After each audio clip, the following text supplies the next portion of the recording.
É incrível como um único capítulo de um texto antigo pode se desenrolar como um drama completo, sabe? Hoje a gente vai mergulhar em Mateus 14, que parece uma peça de teatro em 3 atos, cheia de contrastes e lições muito fortes sobre a natureza humana e a fé. Agora, o que será que conecta a consciência pesada de um rei, uma refeição para milhares de pessoas que começa com quase nada, e uma tempestade apavorante no mar da Galileia? Olha, podem parecer histórias separadas, mas vamos descobrir como Mateus 14 costura tudo isso numa narrativa única sobre medo, fé e principalmente sobre o poder do foco. O nosso primeiro ato nos joga de cabeça num mundo de medo e de luto. A cortina se abre e o cenário é bem sombrio. A corte do rei Herodes. Quando Herodes começa a ouvir os boatos sobre Jesus, a primeira reação dele não é de curiosidade, não. É puro medo. Ele fica convencido de que Jesus é, na verdade, João Batista, o homem que ele mesmo mandou executar, que voltou dos mortos. Isso já mostra um rei que não está assombrado por uma ameaça política, mas sim pela própria consciência. Mas como é que se chegou nesse ponto? Essa tragédia aconteceu em etapas. Tudo começou com uma repreensão bem corajosa de João Batista, confrontando Herodes sobre o casamento ilegal dele. E isso, claro, levou João para a prisão. Mesmo assim, Herodes não queria matá-lo, porque tinha medo da reação do povo. O ponto de virada foi uma festa. Uma dança que levou a uma promessa feita no calor do momento. E aí, influenciada pela mãe, a enteada de Herodes faz aquele pedido terrível, a cabeça de João Batista. E aqui está o contraste mais importante. As atitudes de Herodes foram movidas pela pressão social, por manter as aparências. O texto diz que ele ficou triste, mas, por causa do juramento e dos convidados, ele cedeu. Já do outro lado, João Batista era movido só pela convicção da sua missão, falar a verdade para o poder, não importando o preço. A mensagem de João foi direta, reta, sem rodeios. Não te é lícito possuí-la. Uma frase simples que expôs a corrupção no centro do poder e que, no final das contas, custou a vida dele. A notícia da execução de João, que era seu primo, atinge Jesus em cheio.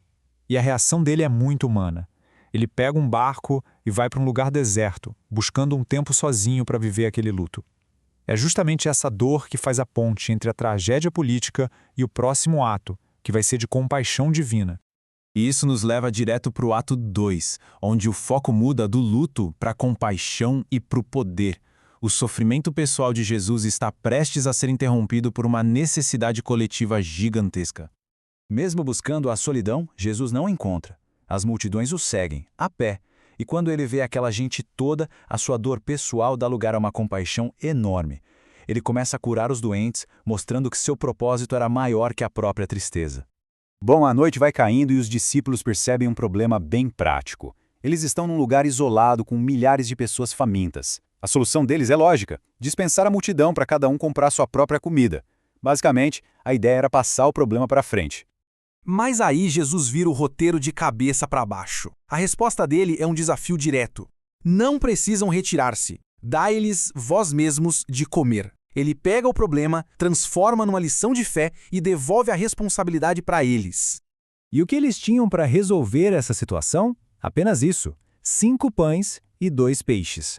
Uma quantidade que, vamos ser sinceros, mal daria para uma pessoa lanchar, quanto mais para um banquete de milhares.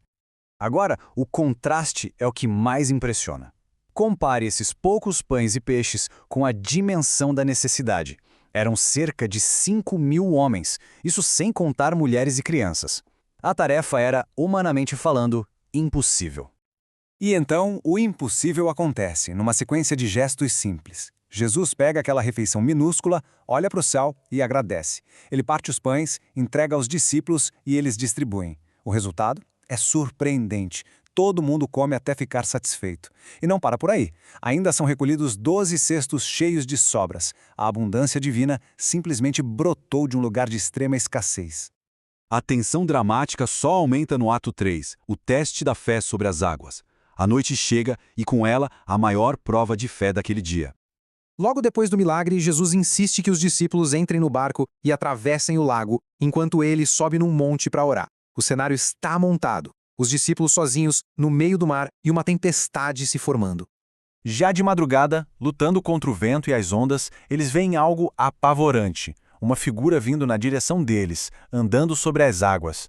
A reação é de pânico total. Eles gritam de medo, certos de que era um fantasma. Mas esse medo é imediatamente cortado por uma voz que eles conheciam bem.